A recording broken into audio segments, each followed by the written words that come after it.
I'm sure we're not telling you anything that hasn't already been blasted out on the airwaves everywhere, is that Trump was found guilty in the so-called hush money case that was brought forward in the state of New York. And obviously this has sent shockwaves around the world in terms of its news and gravity and whatnot. Obviously, as a matter of the record, I guess, it's the first convicted ex-president that the US has had. Obviously, before we get into that, there are it's not as if I guess this is a new thing for the US in the sense that, just as a matter of practicalities, in the sense that this is the first time even though they've probably had other officials charged and found guilty of other things, they haven't actually had an ex-president come up for this. And there's, obviously other countries have had these instances where where charges have been brought against ex leaders before, but it's the first time for the US. So, but I guess if it had happened at any other time too, it would it would still be shocking or whatever. But then there would I guess be whatever you would call it, an appropriate response, the way people would galvanize behind it, whatever. But it does raise the question of where is the US right now, really? Because it's obviously, there's much has been said about how polarized it is. There's no arguing against the fact that it's still not in the thick of that. Will this conviction and guilty verdict just flame the fire of Trump's base? That's like a rhetorical question almost, because I think everyone knows the answer to that one. It's going to galvanize obviously anyone that was against Trump. The thing that maybe really gets to me though, and obviously I'm absolutely no fan of Trump at all. And I can potentially foresee that it's not as if he's not gangster-like anyway. But that even the fact that it's even being questioned again, is this all legitimate, etc. They're really in an insane place right now, the US, as far as all that's concerned. Because I would have thought that, shouldn't this sort of stuff be fairly straightforward? Well, yeah, I mean, we had a 4-year break from Trump, but looks like he's now back every week for the next 5 years.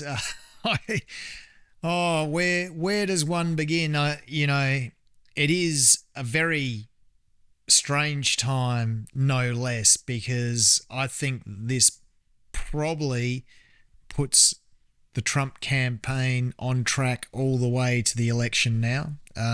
Maybe it's counterintuitive. Maybe it depends which side you're on. Who knows? But by any measure, the case against him, even though he's been found guilty, you might say is a flimsy connection of events that lead to a felony. And he is now a convicted felon. And there's nothing to stop him running. So...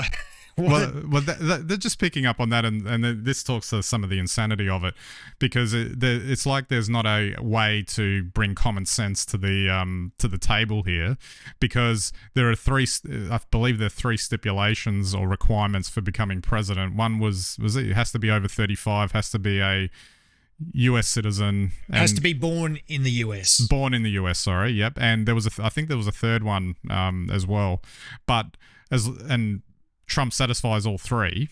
I can't remember what the third one was, but he satisfies all 3. It doesn't say anywhere that if he's a convicted felon, he can't run.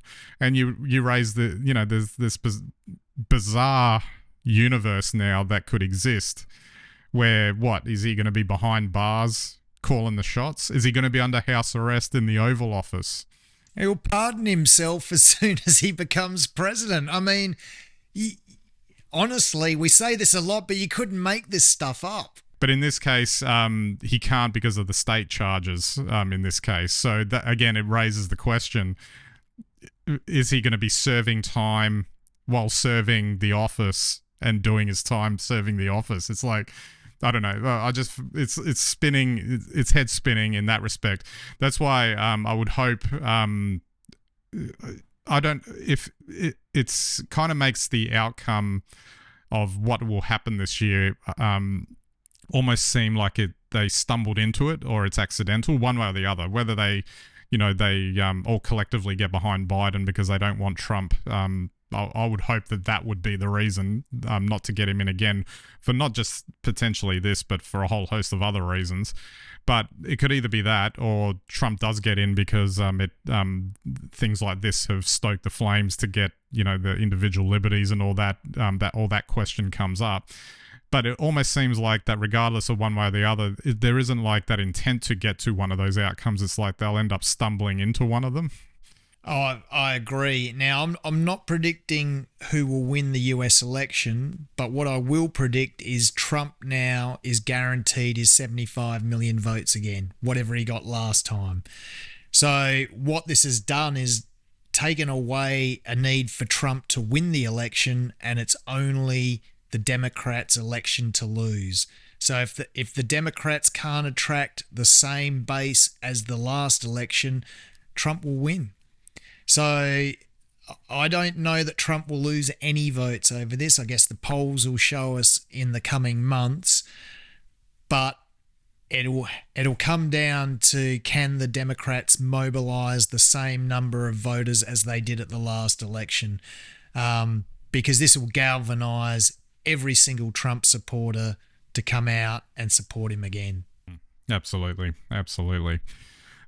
Just moving on to our next topic, which is sort of in the similar vein, because it's got to do with the spreading of misinformation online. Because this is how this is how Trump Corporation works.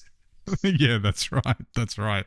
I read this article on Science Alert about how there's one action that's made has made a significant impact on how misinformation spreads online. I don't know if I really am totally behind the idea, but the idea being that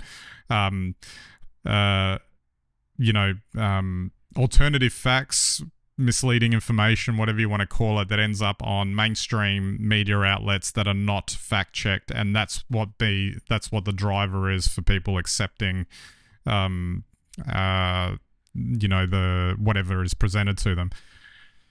I don't doubt that that's a contributing factor, but I would have thought that there'd be a whole lot more going on there, like in terms of social media feeds and whatever else that would be having that kind of an impact. I thought that I only highlighted this article because when I read it, I thought, hang on, there's a little bit more going on there, isn't there? Yeah, I think you're absolutely right. What they've done is they've measured the technical aspect. And I mean, look, the reality is we've known this stuff for years. People believe what they want to believe, even in the presence of facts.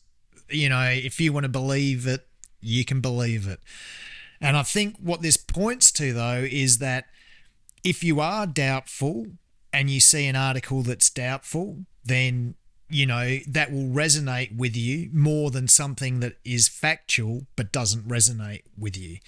And the bit I totally agree with you that's being left out here is the fact that once you look at one doubtful article, the algorithm's going to serve you up another doubtful article, and that's going to reinforce your doubt. And then by the time you've looked at your second doubtful article, you'll get a third, fourth, fifth, sixth. In fact, you'll get one every day, courtesy of the algorithm.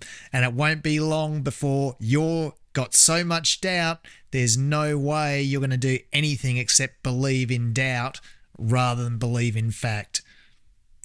And I think that's the way it works, and that's how all of this works.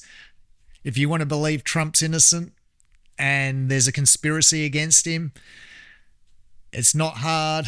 It's not hard to find articles that will reinforce that view.